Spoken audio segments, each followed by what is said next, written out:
자, 오늘 말씀을 우리가 새한글 성경으로 한번 같이 읽어보고 보도록 하겠습니다. 한번 새한글 성경,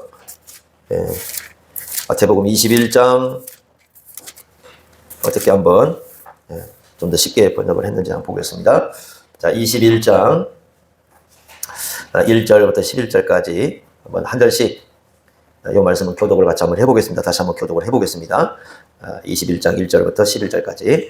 예수님 일행이 예루살렘에 가까이 이르러 올리브산의 기슭에 있는 벳바게로 가신 때였다. 그때 예수님이 2명의 제자에게 이를 맡겨 보내셨다.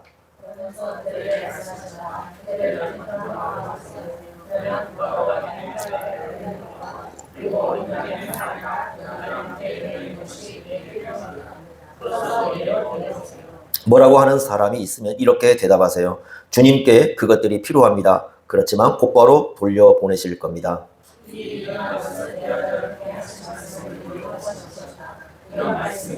딸 시온에게 말해라. 보라, 너의 임금님이 너에게 오신다. 그분은 온유하여 나귀를 타고 계신다. 어린 나귀 곧 멍에 매는 짐승의 새끼를.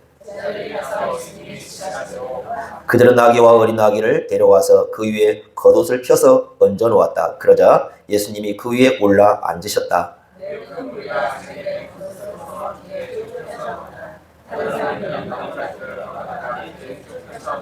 앞서가는 무리들도 뒤따르는 무리들도 소리쳤다. 호산나 다윗의 자손께 찬양 받으시기를. 주님의 이름으로 오시는 분이 호산나 더없이 높은 곳에서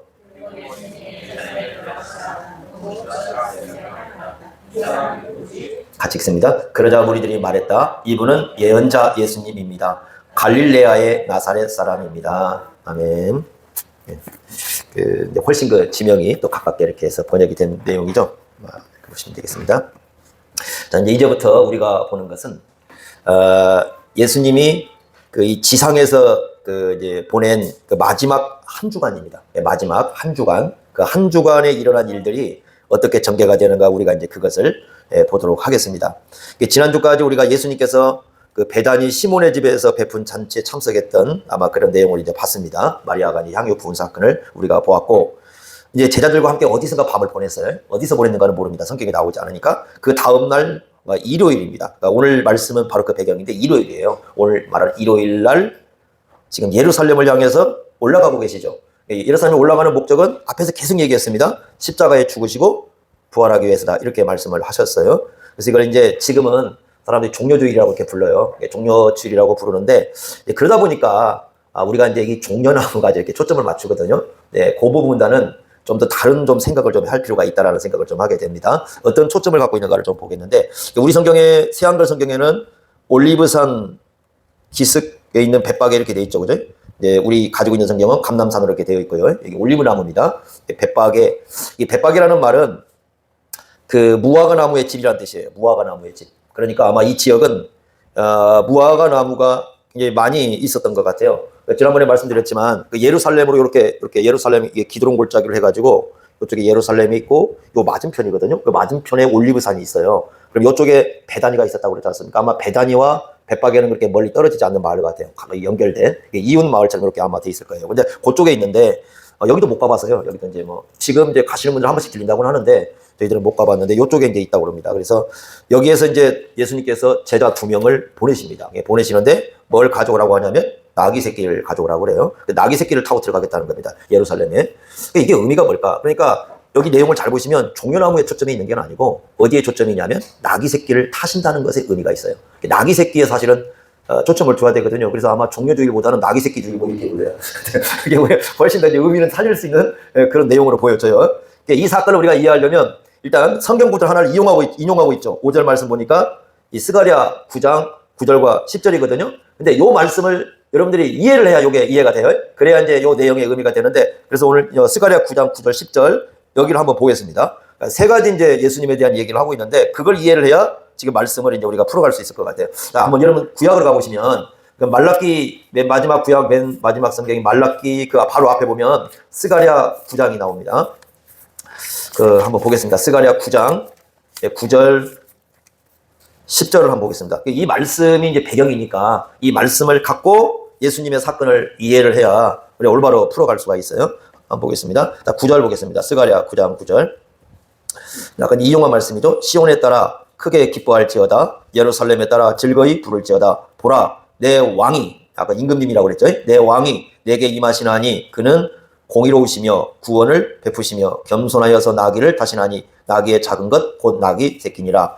10절. 내가 에브라임의 병거와 예루살렘의 말을 끊겠고 전쟁하는 활도 끊으리니 그가 이방 사람에게 화평을 전할 것이요 그의 통치는 바다에서 바다까지 이르고 유브라데 강에서 땅끝까지 이르리라. 그렇게 말씀을 했습니다. 자, 여기 보면 세 가지 내용으로 이렇게 압축이 좀 돼요. 첫째는 뭐냐면 이 나귀 타는 사건을 얘기할 때 9절에 보니까 내 왕이 임하신다. 왕이라는 거죠. 요 분이. 요 이제 나귀 타고 가시는 분이 왕이시다.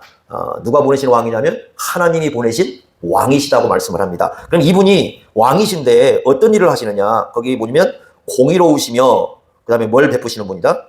구원을 베푸시는. 그러니까 왜 오신 왕이냐면 구원을 베풀기 위해서 오신 왕이다. 이게 첫 번째 이제 메시지고요. 두 번째는 그 예수님의 성품을 얘기하죠. 나귀 새끼를 탔어요. 그런데 어떤 성품이라는 거냐면 겸손입니다. 그래서 이 나귀 새끼를 타신 예수님이 어떤 분이냐? 겸손한 분이다. 라는 걸 두 번째로 우리에게 얘기해 주는 거고요. 세 번째는 10절입니다. 10절은 여러분들이 보시면 자, 어떤 이미지가 등장을 합니까? 지금 이렇게 막 세상을 막 통치를 하시잖아요. 그런데 핵심 용어는 뭐예요? 평화죠. 화평. 전쟁을 다 끊어버리는 화평의 이미지죠. 그래서 이분의 통치는 어떤 통치냐면 화평의 통치예요. 화평의 통치. 그러니까 평화를 만들어 가시는 분이다. 그러니까 세 가지예요. 그래서 이 핵심이. 첫째는 이분이 누구시다? 왕이시다. 두 번째는 겸손한 분이다. 세 번째는 화평을 만들어 가시는 분이다. 이런 내용을 중심으로 해서 나귀를 타고 가신다라는 말씀을 하고 있는 겁니다. 자, 마태복음 21장으로 다시 와서 이제 우리 한번 생각해 보겠습니다. 자, 첫 번째 우리가 생각했던 게 뭐죠? 내 왕이 내게 임하신다. 그러니까 예수님이 누구라는 거죠? 왕이시라는 거죠. 자, 여러분들 여기 예수님을 왕으로 영접하는 내용이 하나가 나옵니다. 어디냐면 21장 8절을 보시면요. 자, 그 지금 7절과 8절에 등장하는 용어 중에 하나가 뭐냐면 겉옷을 얘기하고 있죠. 겉옷을 길에 폈다라고 나오는데 어떤 여러분 집에 가셔가지고 열왕기하 9장 13절을 보시면 예후라는 사람이 있어요. 예후를 왕으로 세울 때 한 일이 뭐냐면 겉옷을 펼치는 거예요. 이렇게. 그러니까 이게 뭐냐면 구약을 아는 사람은 요게 이미지가 무슨 이미지다? 왕으로 세우는 이미지예요.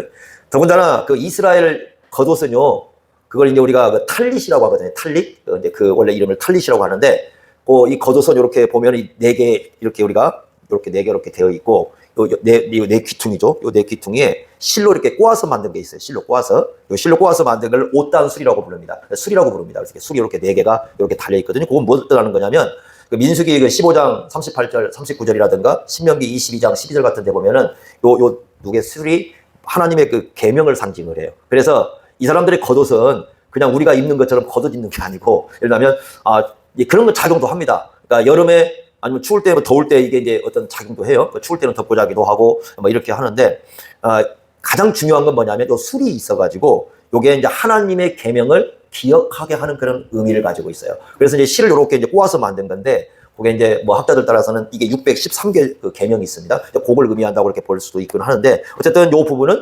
하나님의 계명을 기억하고 하나님의 그 계명을 지키겠다는 서약 의미예요. 여기 중요한 거죠, 그것이. 그러니까 그걸 어떻게 하는가? 길에 펼친다는 거잖아요. 그러니까 그런 뜻인 거예요. 그걸 펼친다는 것은 내가 당신의 말씀에, 당신의 계명에 온전히 어떻게 하겠다? 순종하겠다는 거거든요. 그러니까 나의 모든 게 당신 발 아래 있습니다. 이 뜻이에요. 나의 모든 게 지금 당신 발 아래 있다. 이게 왜냐하면 이 사람들 유대인들은 이 말씀을 지키고 살아가는 게 생명이거든요. 그래서 이걸 엄청나게 이제 교훈을 받은 거죠. 바벨론 포로 때. 왜 자기들이 그 바벨론 포로로 끌려갔느냐? 결국 하나님 말씀에 순종하지 못해서다. 그러니까 하나님의 계명에 순종하는 것을 생명같이 여기는 사람들인데, 이 사람들이 그 옷을 어떻게 하냐면 쫙 바닥에 펼칩니다. 그리고 어떻게 하느냐? 당신 발 아래 우리가 있습니다. 이렇게 얘기를 고백하는 거니까 당신에게 순종하겠습니다. 라는 그런 의미를 부여해 주는 거죠. 그러니까 이 반대로 얘기하면 예수님이 누구시라는 거예요? 왕이시라는 거예요. 왕이셔요. 예수님은 왕이십니다. 근데 중요한 건 어떤 왕이냐 하는 건데, 이게 이제 중요한 거죠. 왕은 왕이에요. 왜냐하면 그 당시에도 세상에 왕이 많았으니까. 왕들이 얼마나 많았어요. 그래? 왕들이 많았는데 도대체 어떤 왕이냐 하는 건데, 여러분 한번 생각해 보십시오. 왕들이 원래 타고 다니는 동물은 뭐예요? 말이죠. 그리고 이제 예를 들면 군대에서 이제 전쟁을 나갔습니다. 전쟁에서 승리하고 막 돌아와요. 무슨 말 타죠? 백마를 타죠. 그렇지, 흰말. 야, 예. 네, 지금 자기가 왕자님이라고 생각하더라고요. 흰말을 타고 쫙 오는 겁니다. 그러니까 개선행렬, 로마의 그 개선행렬 있잖아요.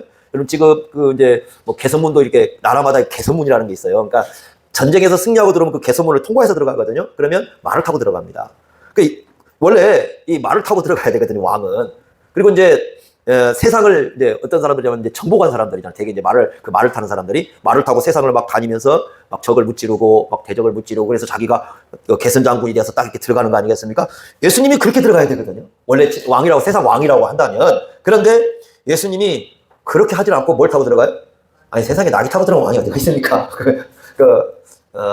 당나귀, 그러니까 여러분 그 시에나 나오는 거잖아요. 당나귀. 아십니까? 혹시 그 백석 시인이 쓴 당나귀, 나타샤 뭐 그런 얘기 나오잖아요. 뭐 히깅하고 뭐 겨울에 우는 이런 말. 그 당나귀냐, 그거 타고 들어가는 거잖아요. 그게 지금 어떤 왕이 나귀를 타고 들어가겠습니까? 예수님 왕이신데 당나귀를 타고 들어가요. 나귀를 타고 들어가요. 그러니까 이건 일반적인 왕이 아니에요. 그래서 어떤 왕이 이걸 가르쳐 주느냐? 우리가 여기 여러분들 보시면 그냥 21장 5절에는 내 왕이 내게 임하, 이걸 끝나버렸죠. 여기서 끝났어요. 근데 아까 스가랴 그 말씀을 읽어보지 않으면 이 말씀 이해가 안 되는 거죠. 왕이 임하는데 스가랴에서는 어떤 왕이라고 얘기했습니까? 구원하기 위한 왕인 거죠. 그러니까 구원하기 위한 왕이에요. 자, 그러면 이제 여기도 우리 성경에 지금 다른 이제 여러분들 여기 요 사건이 이제 마가복음, 누가복음 다 나오거든요. 거기 보면 뭐라고 돼 있냐? 여기는 멍에 매는 짐승의 새끼를 탔다고 해서 새끼를 왜 타느냐? 새끼는 아직 아무도 타보지 않은 새끼예요. 아무도 타보지 않은 거예요. 아무도 타보지 않았고, 근데 아무도 타보지 않았다. 그걸 또 그냥 읽으면 이게 뭔 말인지 이해가 안 되는데요. 이게 구약에 보시면 구약의 희생제물로 드리는 동물 거의 다 이게 아무도 손을 안 댄 거예요. 그러니까 지금 어떤 이미지를 부여하고 있어요? 자기가 희생제물로 들어가는 이미지를 부여하고 있어요. 나귀를 타고 들어가는 게. 그러니까 왜 죽었냐? 왜 나귀를 타고 예루살렘에 들어가느냐? 십자가에 뭐 하기 위해서? 죽기 위한 거예요. 왕인데 세상에 이런 왕이 어디가 있습니까? 예? 왕이신데 백성들을 위해서 죽겠다고 지금 그 하나님의 심판을 다 자기가 받아들이시기 위해서 죽겠다고 거길 지금 들어가고 있는 이미지가 나귀를 타고 들어가는 거예요. 세상 왕은 그게 아니잖아요. 세상 왕은요, 군림하고, 남의 거 착취하고, 남의 거 빼앗고, 뭐 그러잖아요. 그죠? 왕이 되면은 뭐 자기가 어느 자리에 왔으면 그거 이용해가지고 다른 사람을 어떻게 다 자기 걸로 만들어내고 어떻게 자기 걸로 다 거두어 드릴지, 여러분 그런 거 아니겠습니까? 말로야 뭐 백성들을 사랑한다고 하지만 진짜 백성들을 사랑하는 왕이 얼마나 되겠습니까? 이 세상의 통치자들이 그렇게 순진한 사람들이 아니에요. 이 사람들이 뭐 여러분들 그냥 말끝마다 뭐 백성, 국민 이러지만 사실 진짜 국민을 사랑하고 백성을 사랑하는 사람이 얼마나 되겠습니까? 그런데 예수님은 그게 아니에요. 진짜 자기 백성을 사랑하시고 자기 백성을 위해서 어떻게 하겠다는 겁니까? 죽겠다고 하시는 겁니다. 마태복음에만 나와 있는, 마태복음에 중심적으로 나와 있는 용어가 뭐냐면 긍휼이에요. 긍휼이에요. 호세아 말씀을 인용하면서 예수님이 어떤 분이냐? 긍휼히 여기시는 분이다. 그러니까 죄에 빠져있는 자기 백성을 긍휼히 여기시고 그러한 백성을 구원하겠다고 들어가시는 왕이 예수님이신 거예요. 이걸 우리가 이제 이해를 해야 되는 거죠. 그래서 왜 나귀를 타고 들어가시느냐라고 했을 때 바로 자기 백성을 진정으로 사랑하시고 그 백성을 위해서 죽으시는, 긍휼히 여기시는 그런 분이라는 걸 자기를 나타내고 있는 겁니다. 근데 마태복음은 또 재밌게도 또 하나의 왕의 이미지가 등장을 합니다. 어떤 왕의 이미지냐면요, 마태복음 28장 끝부분에 18절에 가보면 예수님이 선포 하나 하시죠. 뭐라고 선포합니까? 하늘과 땅의 모든 권세를 내게 주셨으니. 그러니까 두 가지 이미지예요. 하나의 이미지는 뭐예요? 자기 백성을 위해서 목숨을 버리시는 왕이죠. 두 번째 이미지는 뭐예요? 하늘과 땅의 모든 권세를 내게 주셨다라는 온 우주를 다스리시는 왕으로서의 모습이에요. 왜 그 말씀을 하신 걸까요? 하늘과 땅의 모든 권세를 내게 주셨다는 말씀을. 그 다음 말씀이 중요하죠. 뭘 주시죠? 지상 명령을 주십니다. 어떻게 하라는 거예요? 모든 민족을 제자 삼아라. 이 말씀이 어떻게 해라? 순종하라. 왜? 하늘과 땅의 모든 권세를 가진 온 우주적인 왕의 명령이다. 자, 이걸 연결해 보십시오. 그럼 이런 겁니다. 예수님은 첫 번째는 자기 백성을 위해서 목숨을 주시는 왕이시죠. 그러면 우리가 그 자기 백성을 위해서 죽으시는 왕에 의해서 하나님의 자녀가 되었잖아요. 그러죠? 그러면 어떤 사람들입니까? 이렇게 얘기할 수 있습니다. 예수 믿는 사람들은 한결같이 예수님의 사랑에 무릎 꿇는 사람들이에요. 그거 통과하지 않고는 예수 믿는 사람이 아니에요. 예수를 믿는 그리스도인은 한결같이 그 십자가 앞에 예수님의 그 십자가 앞에, 그 십자가 사랑 앞에 무릎을 꿇는 사람들이죠. 그거 당연한 겁니다. 우리를 위해서 죽으셨기 때문에. 그런데 거기서 끝나는 게 아니라 진짜 무릎을 꿇었다면 어떻게 하신다는 거예요? 하늘과 땅의 모든 권세를 주신 그분의 말씀 앞에 또 어떻게 합니까? 순종하는 거예요. 이게 정말 중요한 겁니다. 그러니까 낙이라고 해서, 낙이 타고 가신 예수님이라고 해서 그렇게 타고 가면 세상 사람 깔볼 수 있습니다. 아니 뭐 왕이 뭐 저래 초라해, 이게 아니고 그분이야말로 온 우주의 왕권을 가지신 그런 왕으로서 우리를 이끄시는 분이고 우리에게 말씀하신 분이십니다. 이 왕의 이미지가 이 속에 등장을 합니다. 그래서 예수님은 말을 타고 다니는 왕이 아니에요. 말을 타고 다니는 왕은 세상을 정복하고 착취하고 남을 죽여야 자기 것을 얻는 사람들이에요. 다른 사람을 죽여야 되는 거죠. 영웅이 된다는 건 남을 죽이는 거니까. 여러분, 저는 이런 생각을 해봅니다. 예전에는 그런 생각을 안 했는데 점점 이 시간이 지나면서 그런 생각 많이 합니다. 알렉산더 대왕이 영웅이고 위인전에 나오고 나폴레옹이 위인전에 나오지 않습니까? 이 사람들이 왜 위인입니까? 왜 영웅입니까? 수많은 나라를 다니면서 어떻게 했습니까? 사람들을 죽였어요. 그런데 그들은 누구냐? 그 죽임을 당한 사람들은.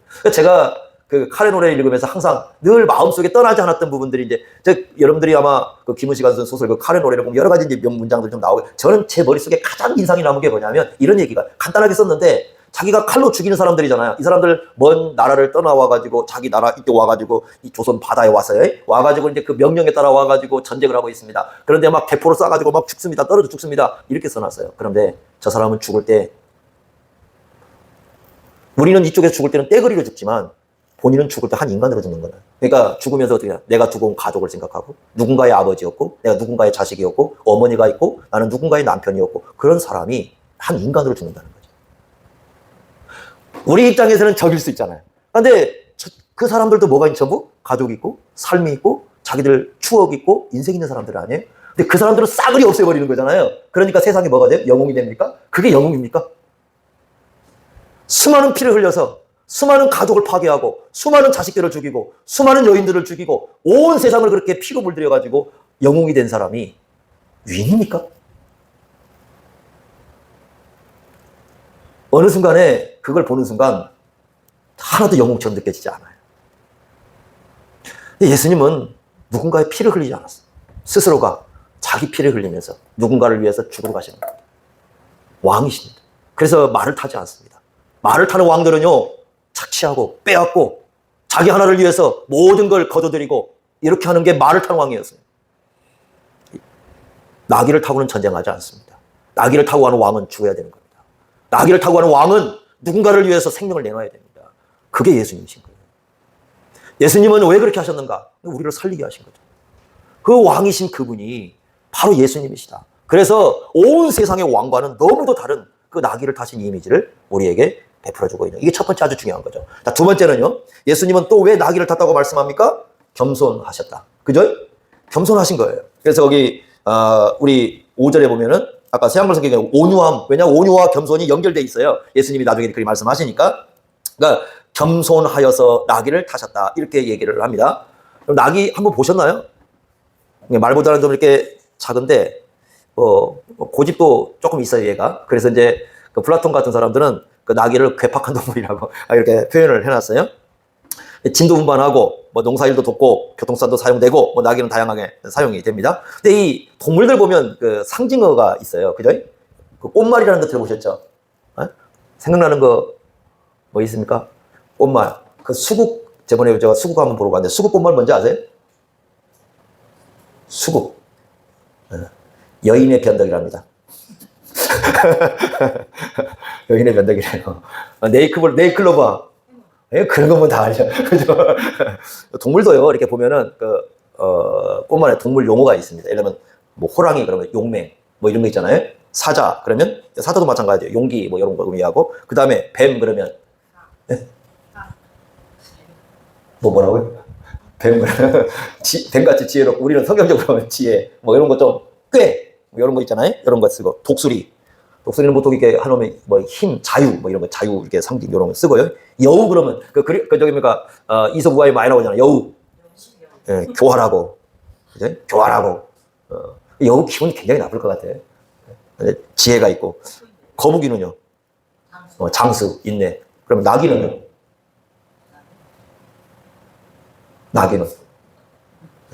눈치가 빠른 사람은 겸손이라고. 예수님 겸손이라고 그랬잖아요. 겸손이요. 그렇게 아니겠습니까? 눈치 빠른 사람은 나귀의 상징 용어는 겸손입니다. 맞아요, 그게 겸손 용어예요. 왜 그러냐면 이 성질상 나귀가 좀 고집도 세고 괴팍하긴 하는데 그 주인이 정해준 그 구유에서만 음식을 먹는데요. 그래서 이사야 1장 3절에 이스라엘 백성을 책망할 때 이 나귀를 갖고 올 때 뭐라고 하냐면 아마 기억할 겁니다. 소는 그 임자를 알고 나귀는 그 주인의 구유를 알고 이렇게 구유를 알건만 그러니까 이제 주인이 정해준 그 염을 통해서 음식을 먹으니까 그래서 이 겸손하고 순종을 주로 상징하는 걸 씁니다. 근데 이런 거죠. 아니 소는 임자를 알고 나귀는 주인의 구유통을 아는데 이스라엘 백성은 하나님을 모른다는 거예요. 자기 주인을 몰라봐요. 못돼 먹은 거죠, 그죠? 이렇게 얘기를 합니다. 그런데 예수님은 어떤 분이다? 겸손하신 분이다. 이걸 나타내 주는 거예요. 근데 이게 앞에 이미 나왔죠. 마태복음 11장 29절에 보면 예수님이 이 말씀하셨어요. 나는 마음이 온유하고 겸손하니. 겸손이 뭘까요? 겸손이 뭘까? 이겠잖아요. 우리가요 언어를 이해할 때 그 언어를 이해하는 중요한 방법 중에 하나가 뭐냐면 언어는 이 대상이 있어요. 대상. 그러니까 어떤 이 방향성을 갖고 있습니다. 그런 경우가 많아요. 그걸 좀 이해를 하면 좋아요. 예를 든다면 공경이라는 용어 있지 않습니까? 공경이라는 용어를 쓸 때는 되게 나보다 나이가 많으신 분들이잖아요. 대상이 그쪽이죠. 공경한다고 했을 때는 되게 나보다 나이가 많으신 분들을 되게 이제 그 용어를 갖다 씁니다. 예배는 누구에게 쓰는 거예요, 원래? 사람이 아니라 하나님께만 쓰는 용어잖아요. 대상이 있어요. 이렇게 방향이 하나님을 향해서 이렇게 있습니다. 자, 친절은 어떻습니까? 친절은 되게 다른 사람을 향해 있죠. 다른 사람을 향해서 어떻게 대하느냐가 친절이죠. 다른 사람은 전혀 대하지 않고 저 사람 좋아 그건 친절하다고 안 씁니다. 사람은 좋다고 해서 친절한 건 아니에요. 사람 좋은과 친절은 달라요. 친절은 뭐가 있어요? 누군가를 대상을 갖고 그 사람을 향해서 이렇게 나가는 게 친절이거든요. 긍휼이라는 표현 어땠어요? 긍휼이라는 표현은 모든 사람에게 쓰는 게 아니고 원래 이게 어려운 사람을 향해서 쓰고 있는 표현이잖아요. 되게 그죠? 뭔가 이렇게 방향이 있고 대상이 있어요. 여러분 성찰한다 그러면 누굴 향해 있습니까? 언어가 나를 향해 있잖아요. 성찰한다는 건 나를 향해 있으니까 나를 살피는 거지 내가 남을 성찰하진 않죠. 다른 사람을 살피는 건 뭐라고 그래요? 그럼 감찰하는 거지. 나를 살필 때 그게 뭐가 돼요? 성찰이 되는 거예요. 나를 향해 있어요. 그러면 겸손은 어디를 향해 있을까요? 이게 뭡니다. 그러니까 용어가 되게 방향을 향해 있다니까 이렇게. 그런데 겸손은 어디를 향해 있을까? 우리 시대의 되게 겸손은 다른 사람을 향해 있어요. 그렇죠? 그래서 어떻게 합니까? 다른 사람한테 가서 이렇게 좀 내가 자 어떤 걸 잘 쓰시나요? 당신 예뻐요. 그러면 뭐라고 하냐면 어떻게 알라 이뻐 속으로는 그러죠. 근데 겉으로는 뭐라 그래? 아니에요. 얼마나 많은 이쁜 사람이 속으로는 나 이쁜 걸 어떻게 알고 이러죠, 그죠? 사람이 이제 향해 있을 때 겸손은 뭔가 이중성을 갖고 있는 경우가 굉장히 많아요. 근데 성경에서 말하는 겸손은 하나님을 향해 있어요. 이 용어 자체가. 그러니까 이 용어 자체의 근본 의미가 원래 겸손 용어가 이 사람을 대상으로 쓰이지 않고 하나님을 향해서 있습니다. 그러니까 하나님 앞에서 하나님을 향해서 어떤 자세를 갖느냐가 겸손의 핵심인 거예요. 빌립보서에 이 얘기가 등장을 합니다. 그래서 빌립보서 우리가 2장 1절부터 11절까지 보면 이제 교회를 이루는 자세를 얘기할 때 겸손을 얘기합니다. 그러면서 예수님의 겸손을 얘기합니다. 어떤 얘기를 하십니까? 그는 하나님의 본체시지만 누가 되셨다? 사람이 되셨다. 이렇게 말씀하죠? 그렇게 이렇게 말씀했어요. 자기를 낮추시고 죽기까지 뭐 하셨으니? 복종하셨으니 곧 어디에 죽으심이라? 십자가에 죽으심이라. 이게 뭐 예수님의 겸손이라는 거잖아요. 그러니까 예수님의 겸손은 하나님 뜻에 대한 온전한 순종의 모습으로 드러나는 거예요. 그러니까 예수님이 나귀를 타고 갈 때 그 겸손의 모습이라는 건 뭐냐면 하나님의 말씀에 완전히 뭐 하는 겁니까? 순종하는 거야. 순종하면서 하는 거예요. 그렇죠? 그래서 뭐라고 했어요? 빌립보서에는 그 예수님의 마음을 가지고 뭘 이루라? 교회를 이루라 그러잖아요. 그게 겸손이라고? 그게 무슨 말이에요? 그게 무슨 뜻일까요? 그냥 우리가 말하는 세상 사람들처럼 그런 겸손입니까? 아니에요. 이런 거예요. 그 말씀은 예수님이 위하여 죽으신, 그러니까 예수님께서 자기 목숨을 내놓고 위하여 사랑하신 교회다. 그런 교회이기 때문에 어떻게 하라는 거예요? 네가 정말 사랑해야 되는 거야. 품고 사랑해줘야 돼. 예수님이 십자가 위하여 죽으신 교회이기 때문에 네가 돌보고 있는 교회는, 네가 만나고 있는 교회는, 네가 이루고 있는 교회는 예수님께서 십자가에 그 못 박혀 죽은 그 사람들이 모였기 때문에 그들을 소중히 여겨야 된다. 그 얘기를 하고 있는 거예요. 그게 겸손이에요. 그러니까 하나님을 향해 있는 거예요. 그러니까 예수님께서 지금 예루살렘에 가시는 게 왜 가는 거예요? 십자가에 죽기 위해서 가는 거잖아요. 그건 어떤 뜻이에요? 하나님 뜻에 대한 온전한 순종이에요. 그게 진정한 겸손이에요. 그러니까 나귀를 타고 가는 것은 괴팍한 낙이 고집처럼. 예수님이 내 고집대로 그냥 예루살렘 가야 돼 이게 아니라 하나님 아버지의 뜻을 이루기 위한 절대적인 뭡니까? 순종이에요.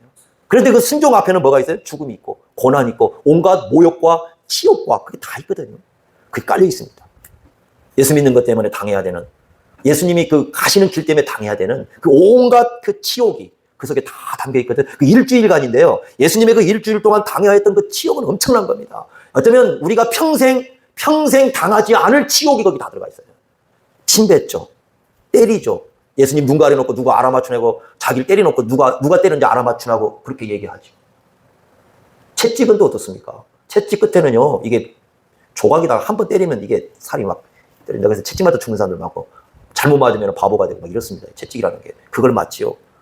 조롱하지요. 얼마 전까지요, 요 호산나라고 여기 외치잖아요? 이 외치던 사람이 뭐라고 예수님 십자가에 못 박아 죽이라고 그러고요. 십자가에서 내려오라고요. 그러니까 방금, 그래서 변덕이 너무 심한 거예요, 인간이. 그냥 금방 예수님 호산나고 왕이시여 이러던 사람들이 곧바로 가가지고 예수님을 향해서 십자가에 내오라고, 당신이 무슨 메시아냐고 이렇게 소리를 치잖아요, 이게. 그 일주일 동안 온갖 수치를 다 당해야 돼요. 모르고 있습니까? 알고 가시는 겁니다. 그럼에도 불구하고 그 길을 가야 구원의 역사가 일어나기 때문에 그냥 묵묵히 그 길을 가시는 거예요. 그게 낙의 모습이에요. 몰라서가 아니에요. 하나님 뜻대로 살아가면 이 어떤 일이 일어날 것인가를 몰라서가 아닙니다. 때로는 반대도 부딪혀야 되고, 때로는 어떤 어려운 일도 수없이 겪어야 돼요. 때로는 손해도 봐야 되고, 희생도 당해야 됩니다. 그럼에도 불구하고 이게 누구의 뜻이기 때문에? 하나님의 뜻이기 때문에 그냥 가는 거예요. 그게 누구의 모습이에요? 낙이 타신 예수님의 모습. 그게 겸손이에요. 그러니까 우리에게도 겸손이 요청이 돼요. 근데 그런 겸손이라는 게 어떻게 이루어지느냐? 막 다른 사람 앞에 가서 막 아부하고 이게 아니에요. 하나님 뜻 앞에서 그게 때로는 힘들 수도 있어요. 여러분 보세요. 이 길을 가는, 우리가 하나님 백성의 길을 가는 건 때로 힘들 수도 있어요. 때로 어려움이 있어요. 올바른 길을 간다는 건 결코 쉬운 일이 아닙니다. 세상이 불의할수록, 세상이 악할수록 의롭게 사는 것은 더만큼 더 힘든 거예요. 오히려 불의한 사람들이 의로운 사람을 매장을 시키는 세상. 그렇게 이루어지는 겁니다. 그럼에도 불구하고 이 길을 가야 된다. 왜? 하나님의 뜻이기 때문에. 그게 예수님의 모습이에요. 이것이 두 번째 보여주는 굉장히 중요한 모습입니다. 자, 세 번째는 어떤 모습이었어요? 예수님이 결국 이렇게 해서 뭘 이뤄낸다는 거죠? 아까 앞에서 지금 번역되지 않는, 인용되지 않는 말씀. 평화. 화평입니다. 그러니까 예수님께서 이루려고 하시는 게 뭐였다는 거예요? 참된 평화를 주는 겁니다.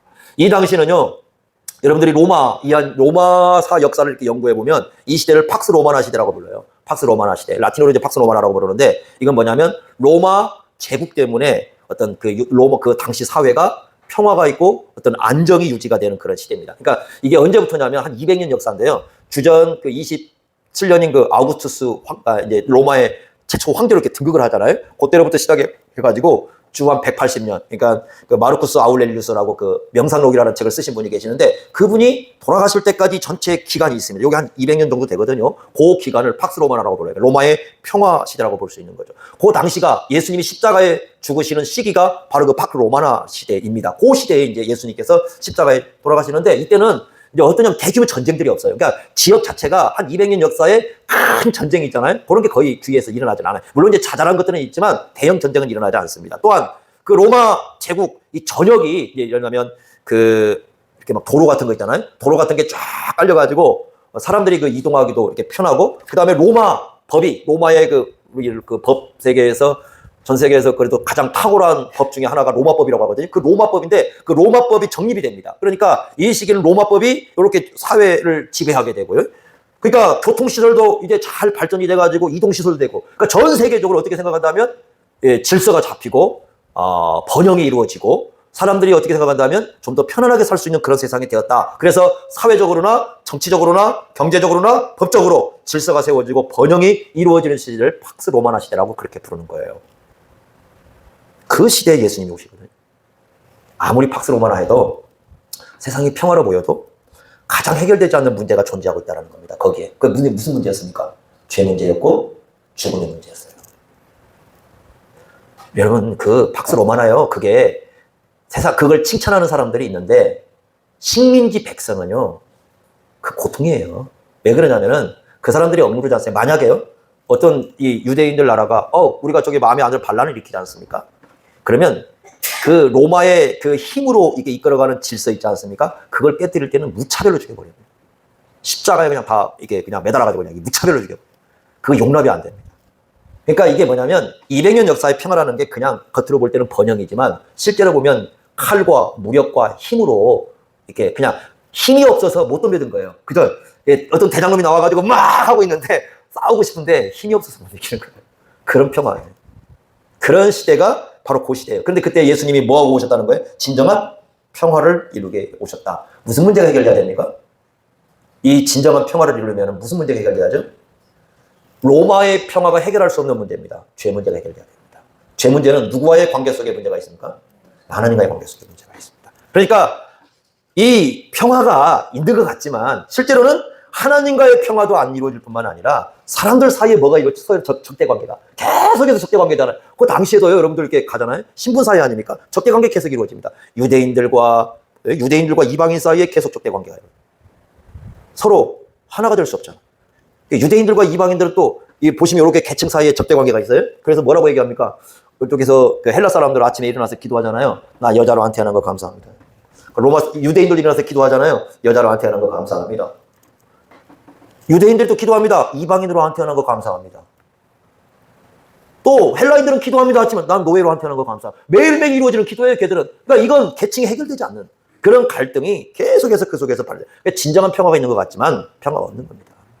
그게 그 당시에 로마의 평화라는 그 속에 숨겨진 진실이에요. 우리는요, 그래서 예를 들면 세계사 속에서 배우지는 그런 거 다 배우는데 예전에는 그냥 가르치면은 그냥 우리가 답을 써야 되니까 그래, 이때는 정말 그런 시대야, 평화의 시대, 이렇게 생각을 했거든요. 그런데 저는 이제 좀 이게 공부를 해보면서 느낀 게 뭐냐면, 이게 절대 그게 아니다. 그 속에는 얼마나 많은 사람들이 고통을 당했는가. 이제 그런 생각을 정말 많이 하게 됩니다. 이런 세상에 예수님이 평화를 주기 위해서 오신 거예요. 그죠? 여러분 보세요. 아무리 평화가 있다 해도 첫째, 사람들이 하나님과 싸워요. 하나님과 싸워. 하나님을 대항하잖아요. 하나님을 반대하잖아요. 하나님을 싫어하잖아요. 하나님을 반감을 갖고 있지 않습니까? 이건 여러분 우리나라도 마찬가지잖아요. 전쟁이 없다? 우리나라도 뭐 제가 알고 있기로 우리나라가 이렇게 세워진 이래 지금까지 이 대한민국에는 930회 이상의 전쟁이 있었답니다. 그러니까 평균적으로 5년 안쪽에 전쟁이 합시다 있었답니다. 지금 전쟁 없잖아요.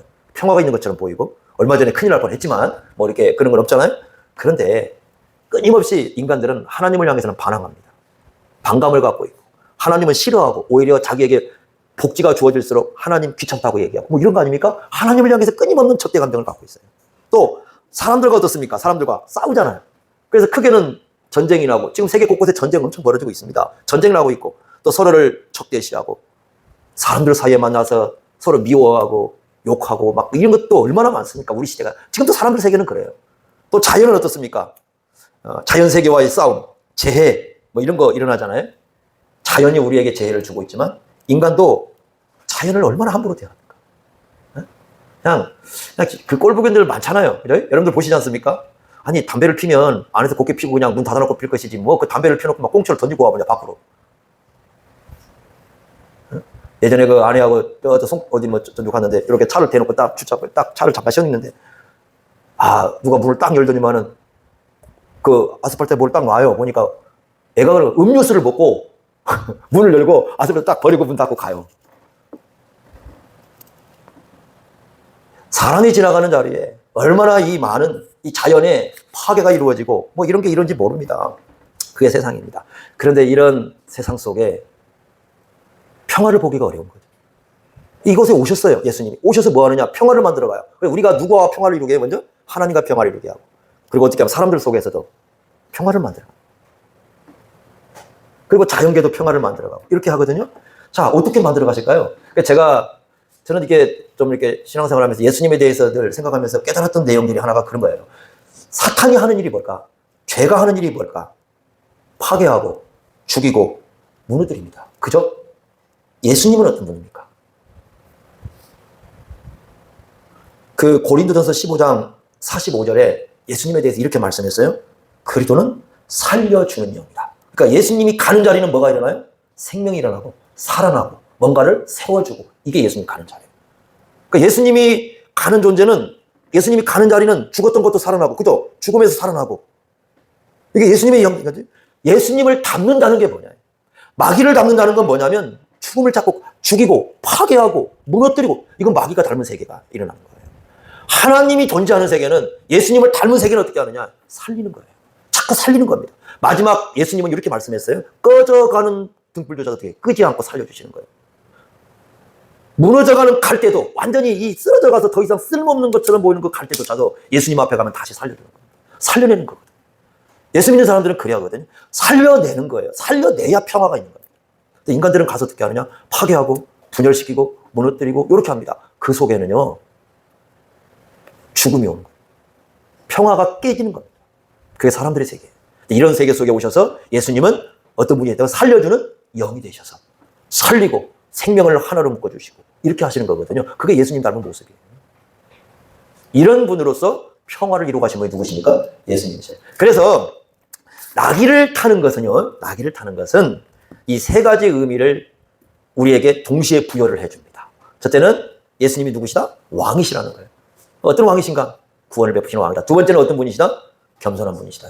세 번째는 우리에게 뭘 주시는 분이다? 진정한 평화를 주시는 분이다. 그분이 누굽니까? 예수님이셔요. 그러니까 여러분들 말 타지 마시고 나귀 타십시오. 네? 네, 아버지는 나귀 타고 어디 가시고? 장에 가시고. 노래 있잖아요. 우리 예수 믿는 사람들은 일생을 나귀 타셔야 됩니다. 절대 말을 집어 타려고 해서는 안 됩니다.